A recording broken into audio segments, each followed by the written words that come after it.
From LNN USA, it's Good Day VA, brought to you by Dunlop House.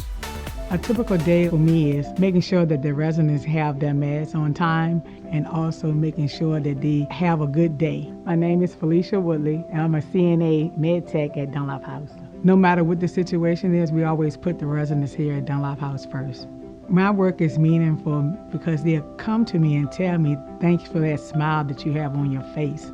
I connect with them because I look at them as one of my family members. Dunlop House, more than a house, it's home. Welcome to Good Day VA. I'm Carolyn Day Pruitt. I'm Samuel Pugh. Gianna Dipe is out this week, but we're excited to have a special guest on the show this week, Carolyn Day, who's coming by. We have Petersburg Sheriff Vanessa Crawford at the table with us today. Before that, we'll have your local headlines and sports. We'll be back with more after this.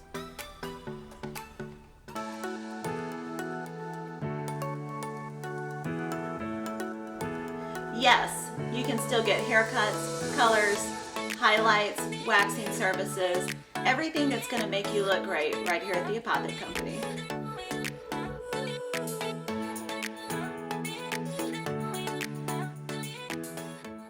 There's no place like home. That's why BSV created a simple online process where you can easily get pre-qualified for a home loan without entering a branch. Visit bsvnet.com and see how much you qualify for. Be a homebody with no sweat mortgages from BSV.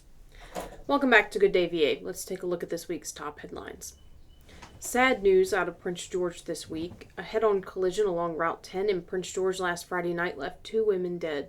Around 9:21 p.m. on May 19th, Prince George PD responded to the 11,100 block of James River Drive for a 2-vehicle crash involving a gray Honda SUV and a Chrysler sedan.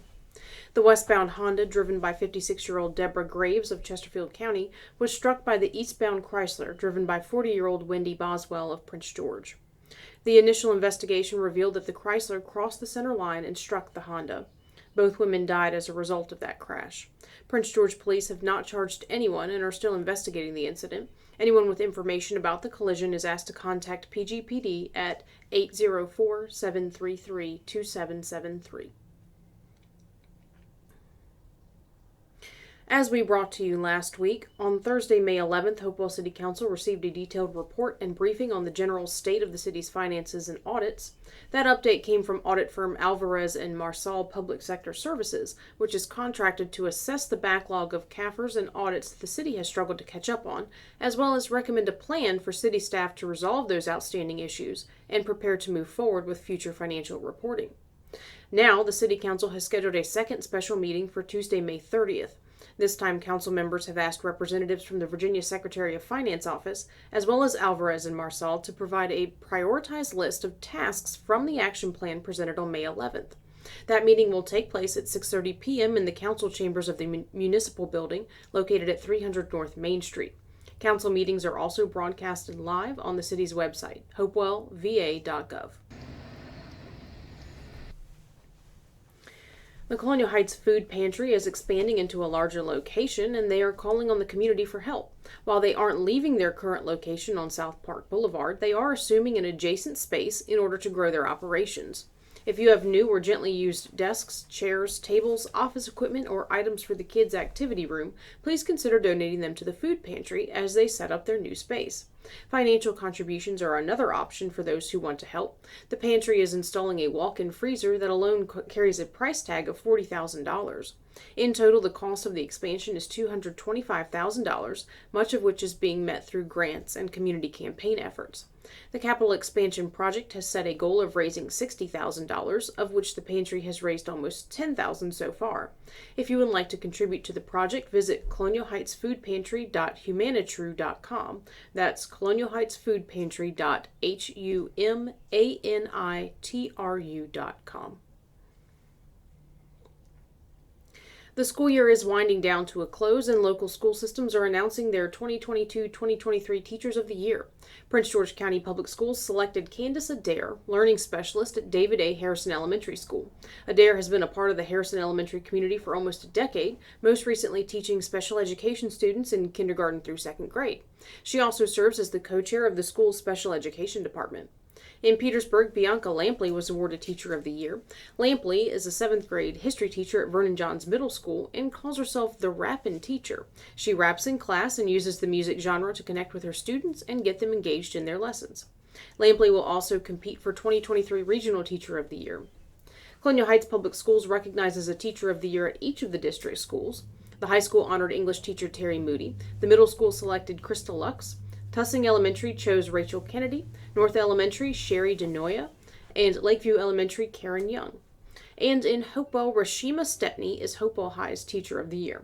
Thank you to all these honorees for their hard work and dedication to our students, and thank you as well to all of the teachers of the Tri-Cities who give so much every year to help our youth carve out their futures.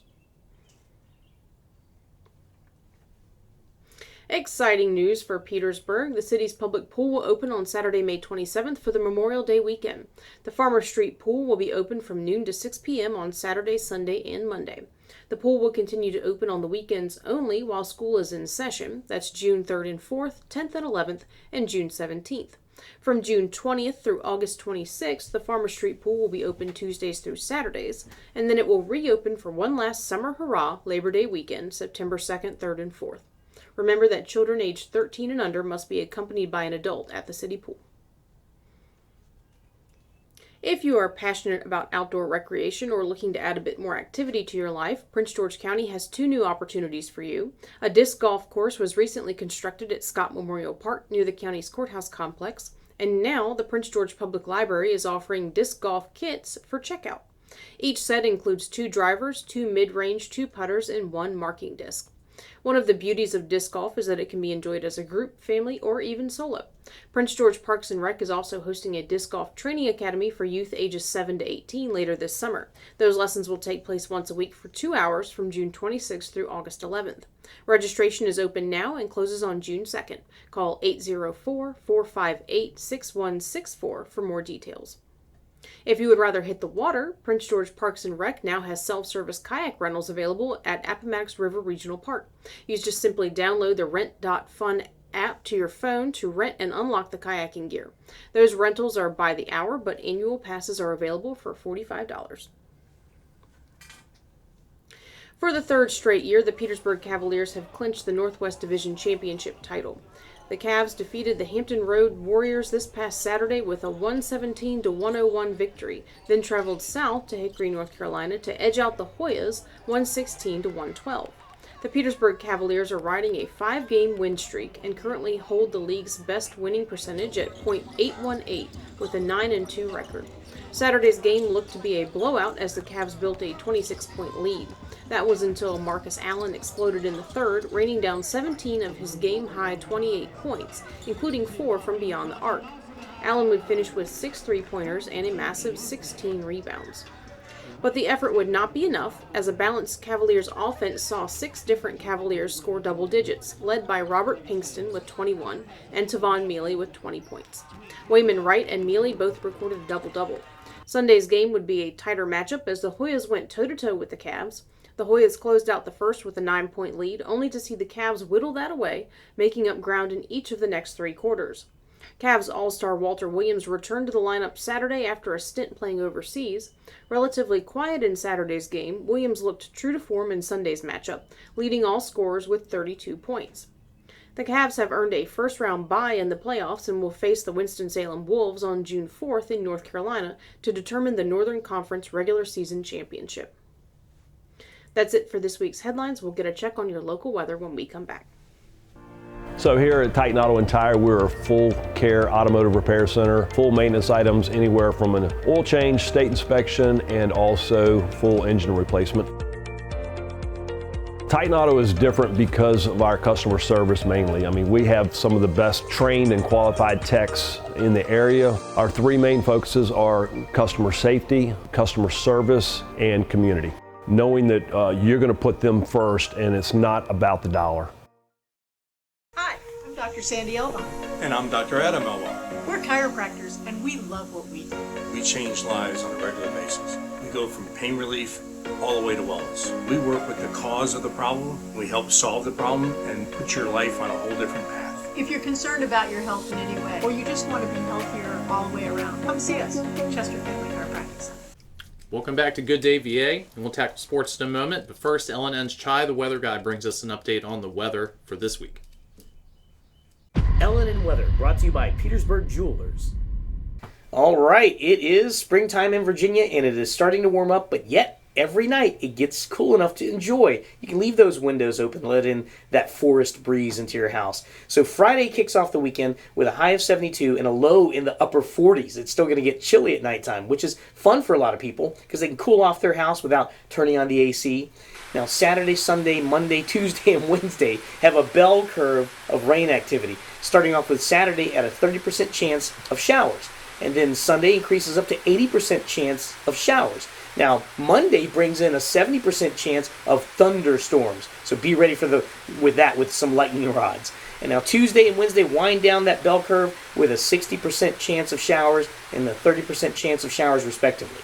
Now, Thursday continues on into the next weekend. It gives you some sunshine, a high of 86 and a low of 63. Now, all those rainy days that I told you about have highs in the mid to upper 60s and low 70s and lows in the upper 50s. So, what does this mean for you?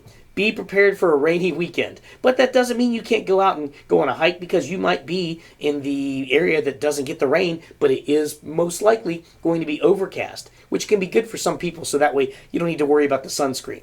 Back to you guys. Whether it's raining diamonds or sapphire skies, add a little sparkle to your day with Petersburg Jewelers. Thanks, Chai. This past weekend, the Petersburg Cavaliers played back-to-back games in the push to claim a division title. Our own G. Anadipe sat down with the team to talk after the game.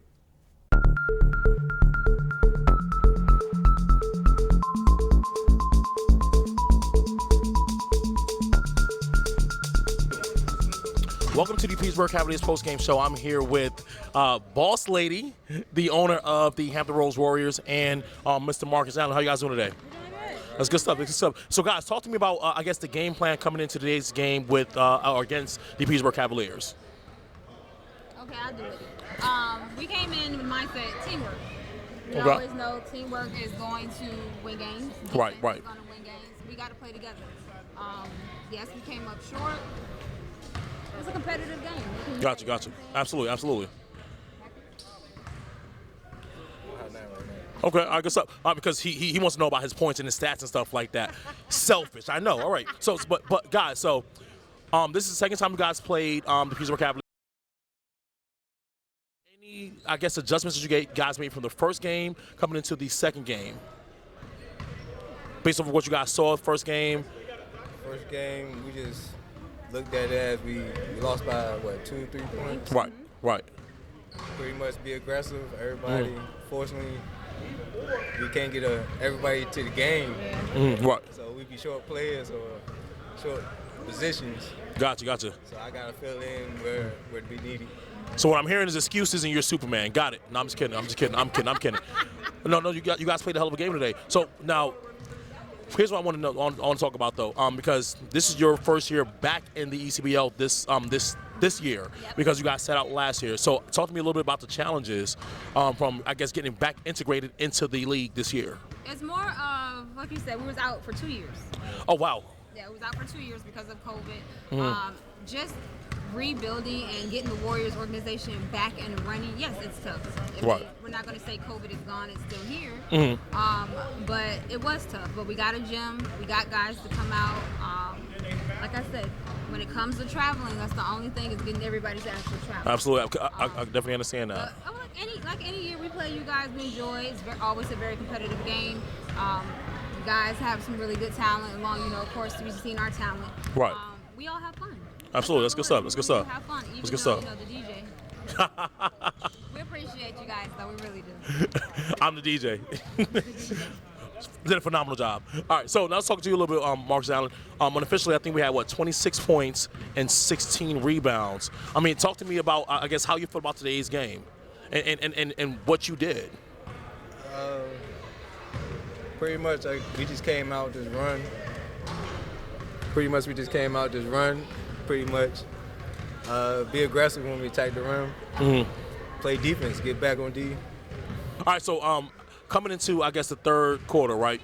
You guys were down 26. What was the mindset? Like, what were you guys thinking? What was the plan coming in, and especially with you coming in and leading the charge? Once again, you hit a total of 6 threes today. So tell us a little bit about, you know, the thought process in the locker room and on the court. Being aggressive. Stop second guessing. Okay. That's pretty much it. Man, a lot of words, as you can see. Right. So what do you guys plan to implement moving forward, right? After today's game, what are we looking to improve? What are we looking to leave out? Talk to me a little bit about that, guys. Oh, that's me. I mean, we had to take it back home. You know, we left today with the loss. We have to work on defense. We got to work on being more aggressive. We got to work on our turnovers. You know, that did play a big factor in today's game. We had too many turnovers in the first half. You know, so going into next week with practice, there's of course, just like any other team, there are stuff we're gonna work on. We're gonna work on the defense. We're gonna work on better passes. We're gonna work on better shot selection. Absolutely. So we're gonna see. We have next week off, and then our next game will be against the Virginia Dream. All right. Well, good luck moving forward. The only word of advice I can give to you is whenever you play the Petersburg Cavaliers, continue to turn the ball over, continue to play bad defense. But other than that, man, do your thing. We enjoy you guys, we really do. And like we said, you know, we always have fun playing you guys. Absolutely, nothing but love, nothing but love. It's competition, but nothing but love with you guys. We appreciate you. Thank you for your time, guys, and please make sure you guys drive home safely. Thank you. All right, yeah, absolutely. All right, guys. Bye. Welcome back to the Petersburg Cavaliers post-game show. I'm here with Robert Pinkston of the Petersburg Cavaliers. How you doing today, Rob? I'm doing all right, man. I'm happy that we got a W, man. That's all I care Good stuff. about. Congratulations on that. Thank you. Absolutely. Thank you, man. So, well, talk to me a little bit about, I guess, the game plan coming into today's game, playing the Hampton Roads Warriors. This is the second time you guys are actually seeing this team this year. So, again, talk to me a little bit about that. The main thing was closing out the season at home, making sure we stay, we didn't get to go undefeated here, but make sure that we're losing no more games here, entering the playoffs, of course. And Hampton's a good team, so we want to try to make sure that we close them out and kind of end their season in a way, you know what I mean? Absolutely. And their season, you guys actually did put them out of the playoffs. I don't know if you know that just yet. But speaking of Hampton being a good team, you guys were up by as many as 26 points. That's correct. And they brought the game back in within roughly about 8 points. Talk to me a little bit about that. What was going through the minds of the players, and what shifted and what made you guys turn things around and actually stand the lead back again? Well, man, for one, like the Hampton Warriors, like they got fight in them. They got a great coach over there, and we knew that they was going to come out swinging. Like they wasn't trying to go down easy. That guy, number 10, was definitely shooting the lights out. Absolutely, for sure. Marcus Allen. They're just fighters. So I just knew that run was going to come, and they was going to just chip it away. Of course, some officiating plays a part as well, but like I knew they're just a team of fighters, so I knew they wasn't going to quit on us. Absolutely. Let's talk a little bit about you. All right. So overall, right, unofficially, you went 5 for 7 at the 3-point line, right, which is actually pretty good. But pretty good. But in the third quarter, you went 4 pretty much back to back, right? And you're going shot for shot with Marcus Allen, number 10, and one of the other guys. So talk to me a little about that trade-off and what was going on there. Well, the coaching staff was able to run a play for me, and that what really got me going. So after they was able to run that play for me, I was like, I'm kind of feeling it a little bit. And they ran it for me again, another play for me again. I hit it again. I'm like, okay, let me see if I can get it off the dribble. And I was able to hit it off top of the key. And then once I really get it going like that, it's kind of hard to stop me. Like, the only way I'm going to miss a shot is if, my mechanics is off or something like that. Absolutely. And one thing I know about you, Rob, is when you lock your eyes on the basket, it's pretty much going in. Yeah, for sure. Now, you hit the third one right in a row. And what I noticed is that you looked at the bench and you looked at the Warriors, and you had some choice words for them. Tell me and tell us, what did you say to them? Well, like I told them, I said I owe them one because when we went up there, I didn't play so good. So I was like, I'm definitely sending you guys home today for sure. Like, you guys, it's over with. Like, y'all won't play another game after this. So, because they was on me up there, so I was like, make sure y'all in my house now for real. Like, I'm going to send y'all guys home. I love it. So now, real quick, I know you have a mind for the game, right?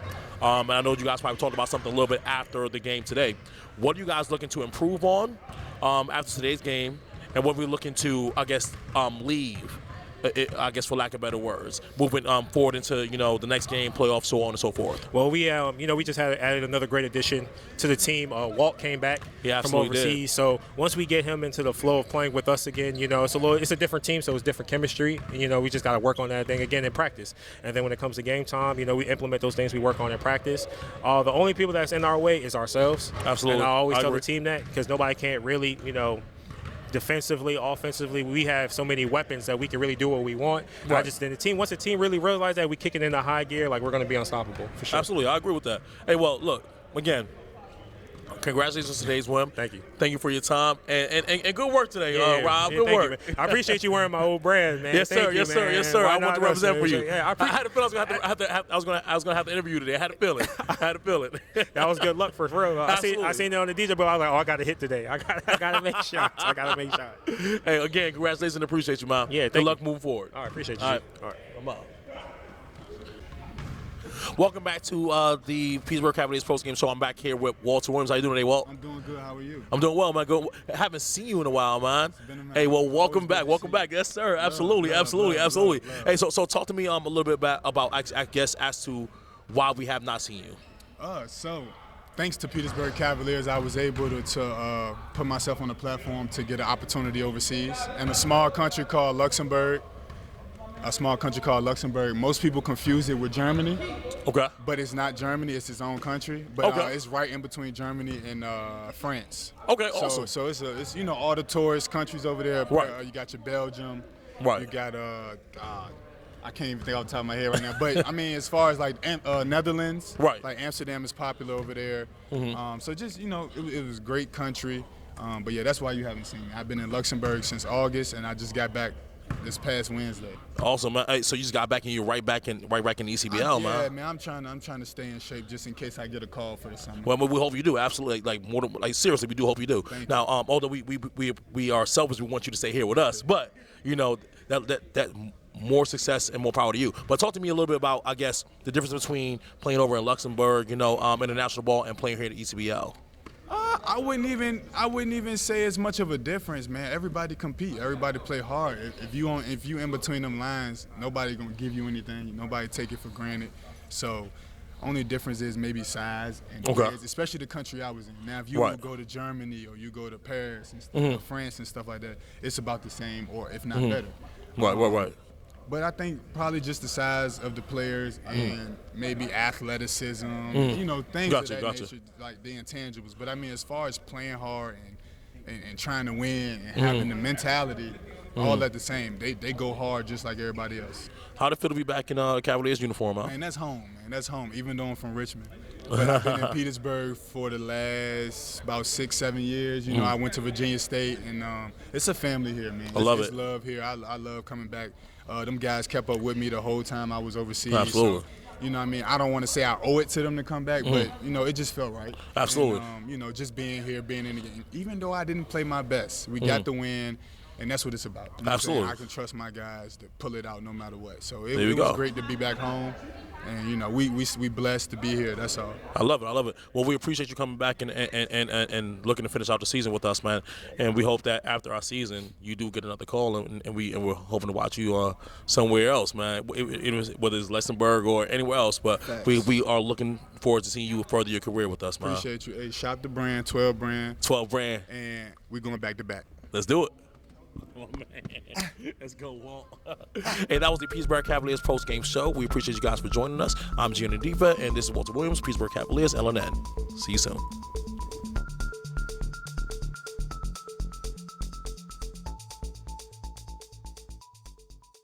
Swader, Central Virginia's premier sports park. Corporate events, parties, date night, or just a family outing. At Swader's, it's always playtime. Welcome back. Next up, Chai Gallahan is taking us to a shop in Dinwiddie where local is the gold standard.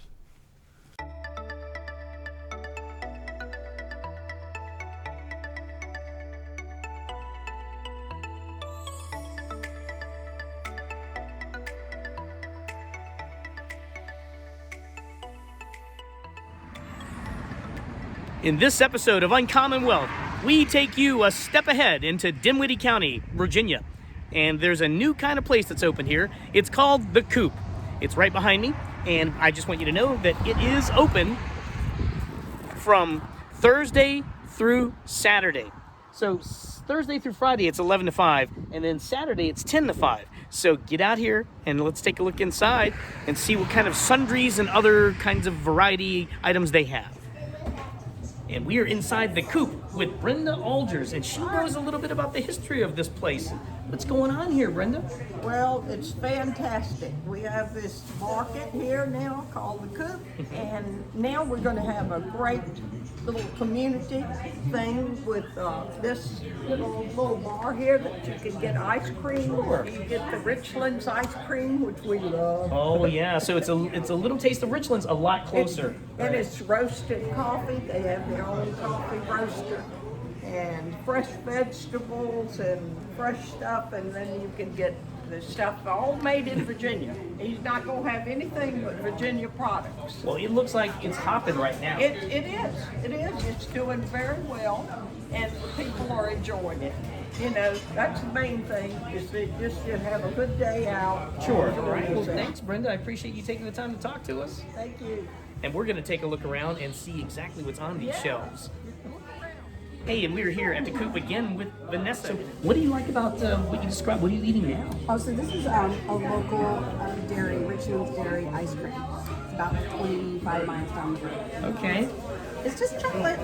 But if you don't want to make that 25-mile hike, Oh, you can come here, definitely. That's a lot. all right, and this is one of the people behind the curtains here at the Coop. This is Todd Hawks. Todd, what's going on at the Coop? What makes it unique compared to other places? We're local grown, sourcing the farmers from the local area, products from Virginia. Sure. We just want to be part of the community and try to source products that's just in this area. Sure. And that's an interesting aspect. Once you source a certain product from one source, what happens next? We have it's a big matrix. You'll buy one product, or we'll get eggs from one person, and they'll say, well, you need to be carrying somebody's mushrooms, or other products, breads, or things like that. So it's a big network, and it's been a lot of fun meeting new people and putting the products in the store. You know, one thing that I love about the Coop, and I like the way you did it, is as I walk around the store, you've got a little sign that says where these products came from. So it's like as you walk around the store, you're actually taking a walk around Virginia. And that was the whole concept that we were trying to go for. So we want you to know where it's coming from and who's behind each individual product. Sure. Well, great, Todd. Thanks for what you're doing here, and thanks for taking the time to talk to us. Yep. Thanks for coming out. The Coop. It's a stone's throw away from the Western Tri-Cities and certainly worth the road trip. When you come to the Coop, you're going to find an assortment of tasty and delicious and decorative things. It's certainly worth the road trip. For this week's Uncommon Wealth, this is Chai Gallahan reporting for Good Day VA and LNNUSA.com.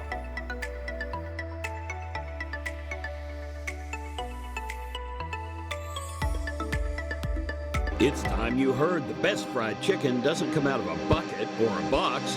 You'll find it fresh out of the deep fryers at Breeze Inn. Virginia's finest chicken. Succulent, juicy chicken with a crispy coating. Hungry for more? Try our pulled pork barbecue, real Philly cheesesteaks, and mouth-watering burgers. Home to Virginia's finest chicken. And oh yeah, we've got a convenience store too.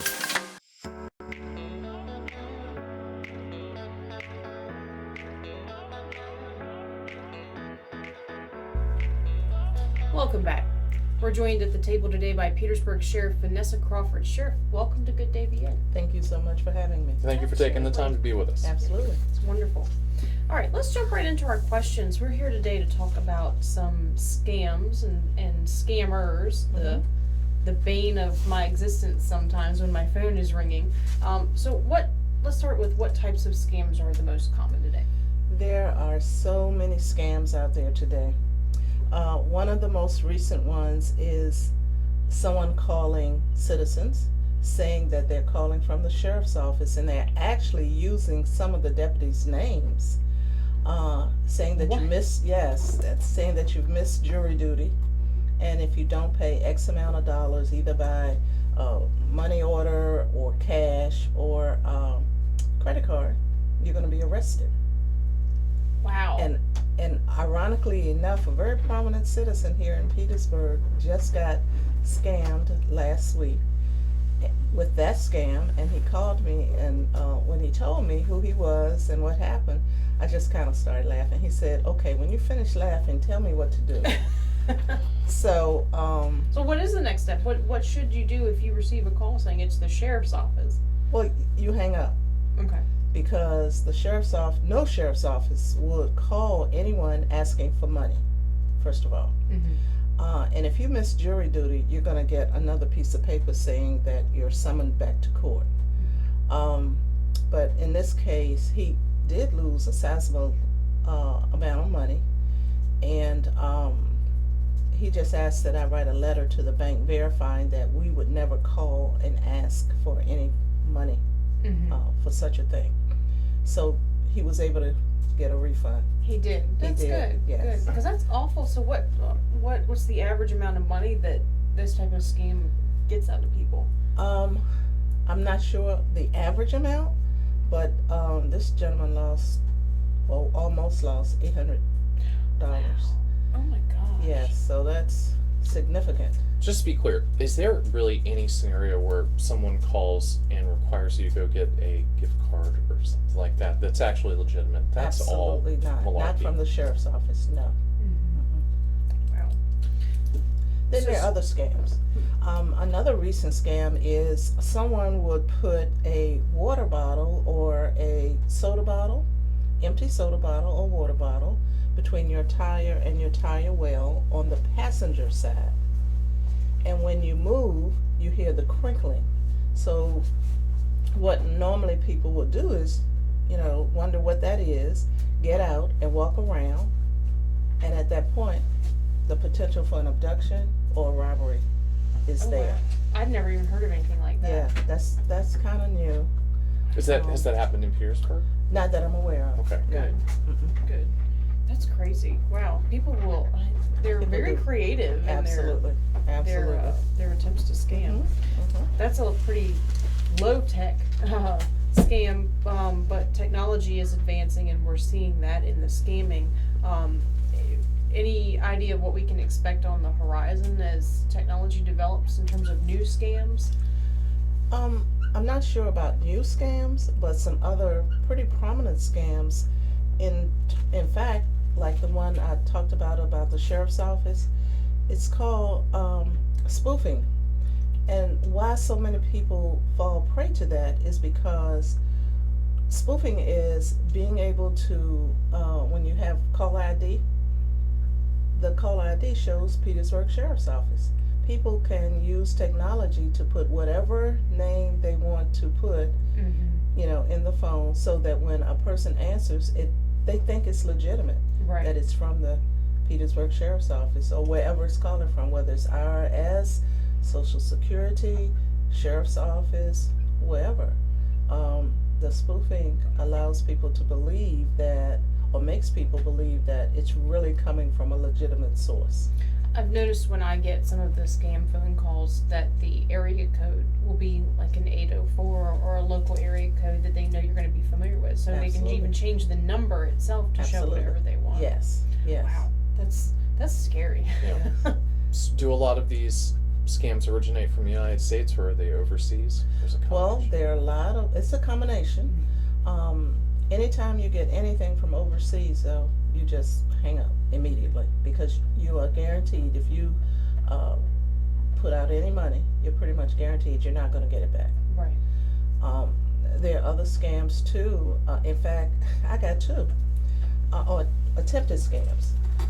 The first one, we have a timeshare in Myrtle Beach. So we knew we weren't going, so I put it in the New York Post and the Washington Times to rent it for that week. I got a check in the mail for about $500, no, about $1,000 over what we were going to rent it for. And the message with the check said, please deposit in your bank, keep what you need for the rent, and send us the rest. So had I done that, they would have gotten the money, the check would have bounced, and it would have come out of my account. Okay. The other call I got was I was sitting in my office one day with my staff, and I have my home number transferred to my cell phone. My phone rang, and I just said hello, and the person said, "May I speak to Major Crawford?" I'm like, okay, wonder who is calling a Major Crawford. It's not me. It's not my husband, although he was former military, but he wasn't Major Crawford. And I said, who's calling? And they said, he gave some name from the Petersburg Sheriff's Department, and we're an office. And I said, really? I said, yeah. I said, what do you need? Well, he missed jury duty, and we need to talk to him about paying X amount of dollars so that we don't come and arrest him. I said, hold on. So I did a transfer down to my real major, and I was telling him before I transferred the call, I said, okay, I'm gonna transfer the call. Let's try to find out who this is calling. But he flipped and just said, no, I'm at the sheriff's office. You can't be at the sheriff's office. You're not employed here. So, but unfortunately, criminals are not so smart all the time. And he called from a number that was traceable. So ultimately, it ended up with the FBI, and they found out that the person that was calling from Atlanta. Huh. A scam. Right. Calling the sheriff to let the sheriff know that the sheriff was late for jury duty. Crazy. Well, that was another thing I wondered is have you ever been involved in bringing some of these people to justice? What are the odds that people do get caught if they make these phone calls from inside the United States? Is it remote and that's why they do it so much? Yeah, probably remote. And we wouldn't do that anyway. The police would, since they're the arresting agency. Sure. But it's very difficult to particularly if you pay cash. Once you make that transaction, it's very difficult to get those funds back. It's difficult to even find the perpetrators. Sure. So what steps should people take when they're contacted to verify that they're actually dealing with a legitimate agency? Do you recommend the hang up and call back a number to that company to reconnect? Well, first of all, if someone calls you and say for example, they say you've won $1 million, but you have to pay $50 to get the check. Okay, first of all, if you haven't played, you haven't won. Mm-hmm. Secondly, you don't have to pay any money to get money if you have won. Mm-hmm. And I tell my seniors in our Triad program, which is our senior citizen crime prevention program, all the time, never give out your social security number, your date of birth, or any identifying information over the telephone to someone who calls you. And if you call them, say for a loan application, mortgage, or whatever, then okay, that's fine. But anybody that calls you and asks for that kind of information, you hang up. Even someone who comes to your door soliciting, I tell my seniors all the time, first of all, you don't have to answer your door. You certainly don't have to let people in if you happen to answer your door. And if you didn't invite someone to your home, don't feel obligated. Seniors sometimes feel, well, they came to my house and, I think I owe them the, courtesy of opening the door. No, you don't. If you didn't invite them, you don't owe them anything. And the same thing with telephone calls. If you're a lot of families, you're taking care of older relatives, they may not be in the house with you, they may still be, living independently in their own home, mm-hmm. But I think that seniors are a little bit more susceptible to these types of scams. What can you do as a family or a family member, relative, to help protect your older relatives from this kind of thing?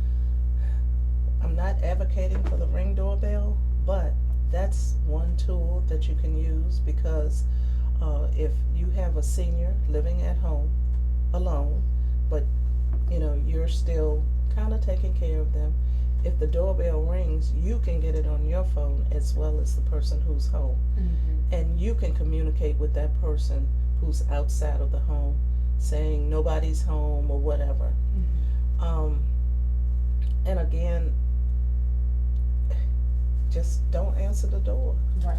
What about the phone though? A lot of times they'll scam older people. I knew somebody who received a call, and it was from a younger sounding woman, and they said that it was her granddaughter who needed help and asked her to send money. So if it's by phone, how do you help protect them at that point? In a situation like that, what happens to make seniors so susceptible is someone will call kind of crying, and because the senior may not be able to actually identify who that is because of the tearing up and the crying.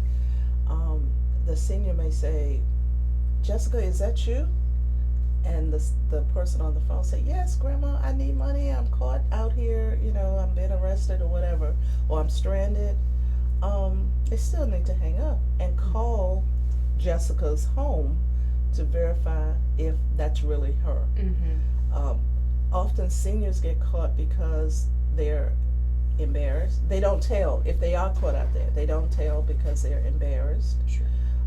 They're targeted because they have those retirement funds that people believe that they have. Just a myriad of reasons why people target seniors.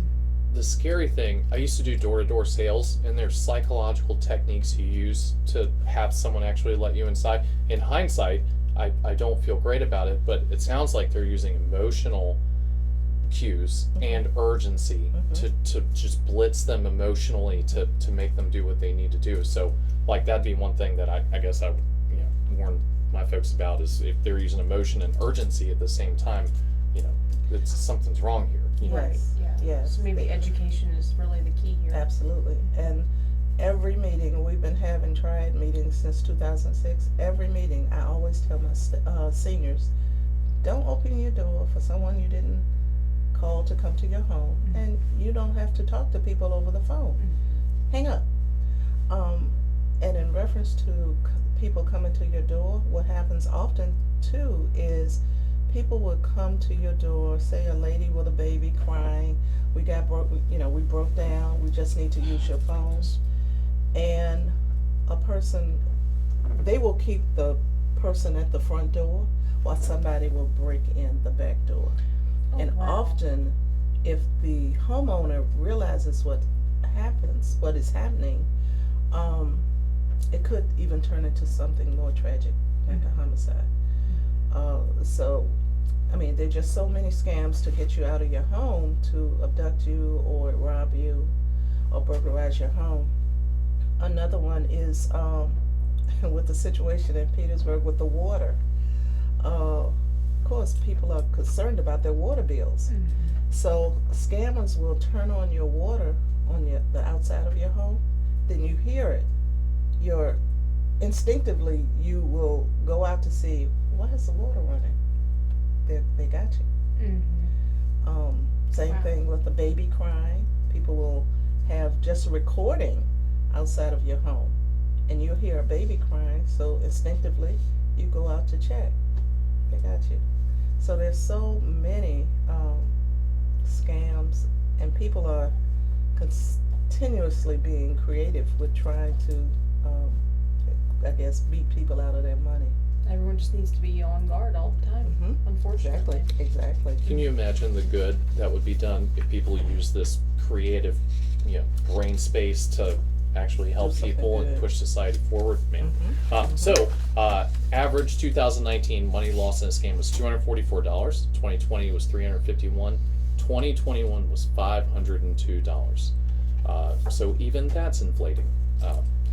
So what are just some everyday tips, just people out living their everyday life, going to the grocery store, whatever, going to work? What are some tips that they can use every day to avoid being scammed?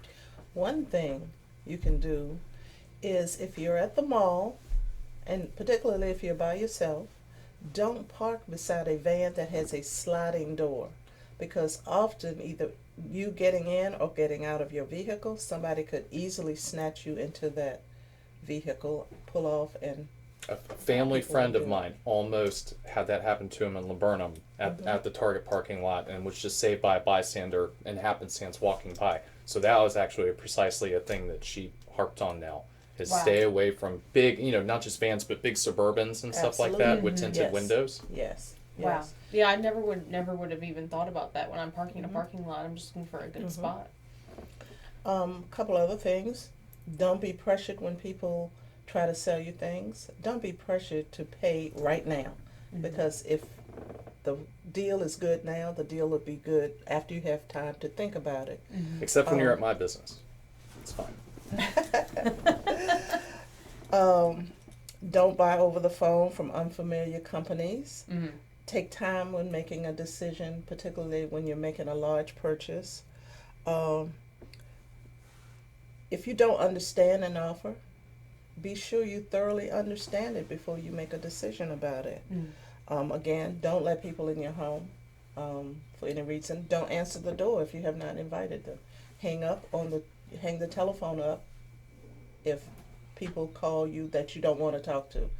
Or at least don't open the door. Converse through the door and Right. don't open yourself up. I think it's hard for people. I mean, this is Virginia. We're kind of known as a state of hospitality. Yes. So people feel, especially, older people might feel uncomfortable not answering the phone or not opening the door. They feel rude, but it's important. So. It is, but that's why we continuously try to educate our seniors. You're not required to answer the door if you did not invite someone to your home.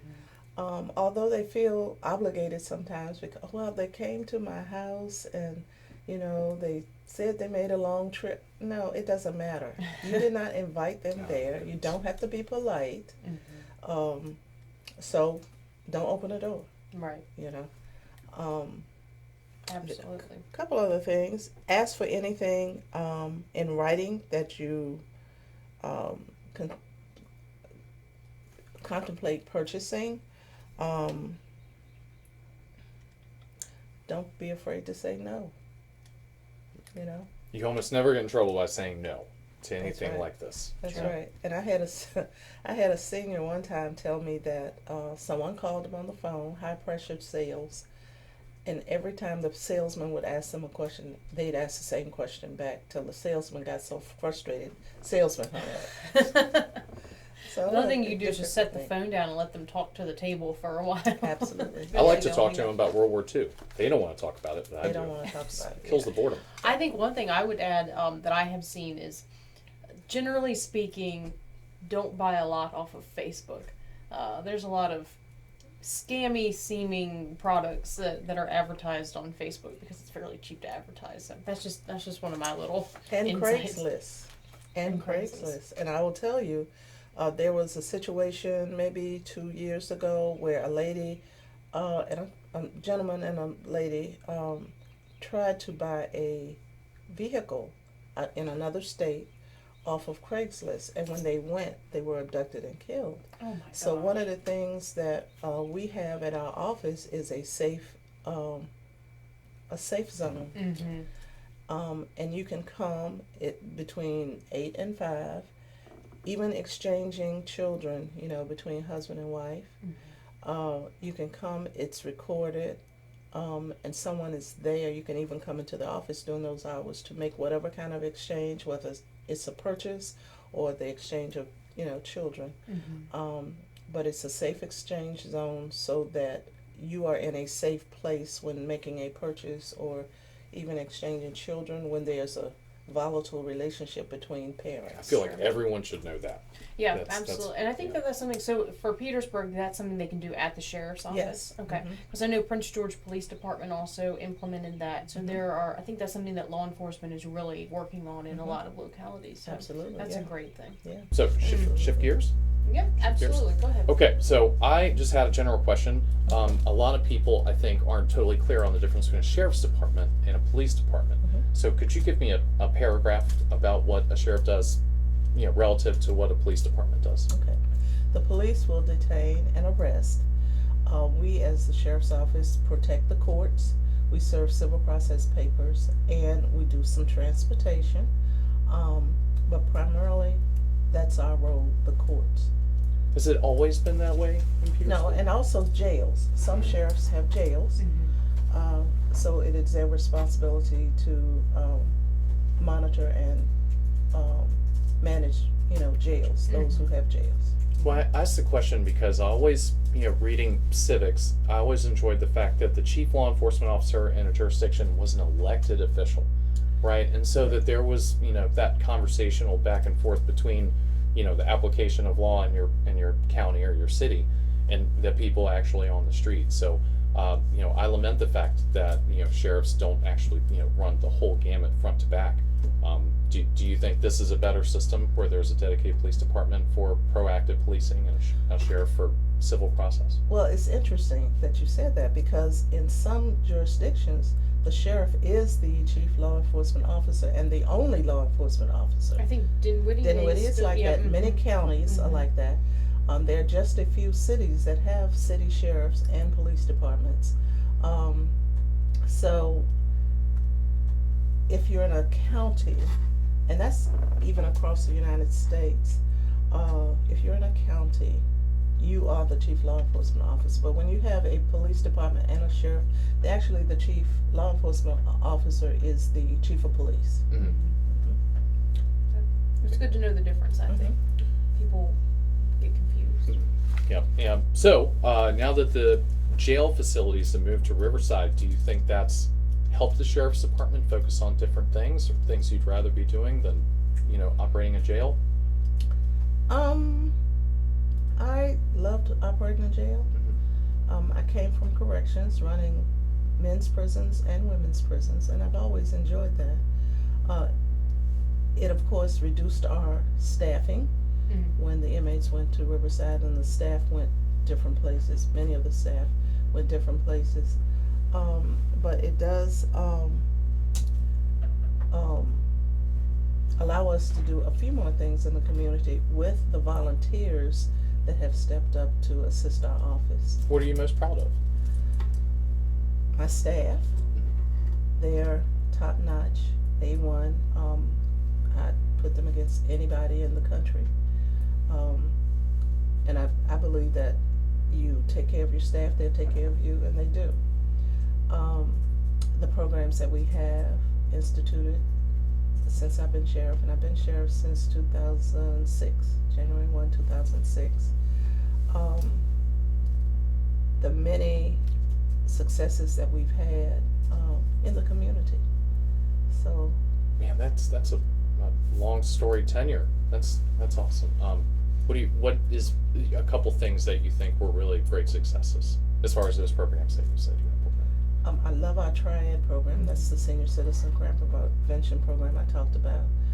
We have over 2,300 seniors actually enrolled.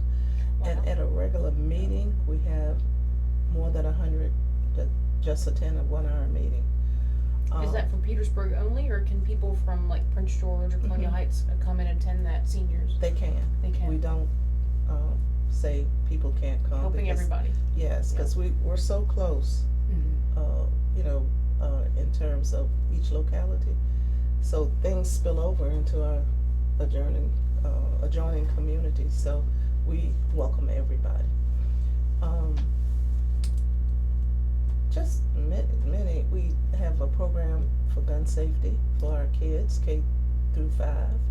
We have a driver education program for kids about to drive, teaching them that texting and driving and drinking and driving and drugging and driving is not safe and why it's not safe. And we actually put them in a golf cart that has been retrofitted with lights and turn signals and set up an obstacle course so that they put on distorted goggles and put a phone in their hand, saying, okay, if you hit a cone, that means you've hit a person, and this is why you can't drink and drive and drug and drive. I bet that's interesting to watch. I should have my neighbor do that course on a 0-turn lawnmower. Oh wow! Almost murdered my landscaping. Oh wow! We just have so many programs. We take our seniors on trips, which many of them are isolated anyway, and they don't have families, so that is what they always look forward to every 6 months or so. Man, that has to just be like some of the most fulfilling things, because personal relationships are how you change the world. Absolutely. So generating so many hundreds and thousands you must really be proud of that. I am. Wonderful. And I'll say I had never been to the Petersburg Sheriff Office. I had reason to visit, not for anything bad, but I call her. I had reason to visit a couple weeks ago, and all your staff was very wonderful and very pleasant and hospitable. So. Thank you. I'll let them know that. Well, that's a shame because if I go to jail, I'd like you to be in charge of it. So you would enjoy it. I don't have to deal with we'll the have lots of Riverside guys. programs. I love programs. I need at least 3. Okay. Thank you again for taking the time to be with us today and to get out this message about the scamming. I think it's important that people out there hear it. So thank you for having me again. Thank you, ma'am. It's been a pleasure. Absolutely. And thank you as well to our viewers for tuning into the show. If you'd like to be notified when our new videos drop, be sure to subscribe to our channel on YouTube. It is free. And click the notification bell while you're at it so that you'll get an alert when the new videos are posted. We'll be back in a moment. Today's show is brought to you by our friends at the Cloud Factory, who take a customized approach to their customers. They know not everyone is alike, and neither are their needs. So, the Cloud Factory focuses on what's best for you when it comes to CBD, hemp-based products, vapor nicotine, glassware, and just about anything, providing alternative routes to a healthier you. That's it for this week's show. We appreciate all of our viewers and thank you for tuning in. A big thank you to all of our sponsors, especially Dunlap House, for making the show possible. If you enjoyed the show, be sure to subscribe to us on YouTube and follow us on Instagram and Facebook. We'll see you again next Friday. In the meantime, have a good day, VA.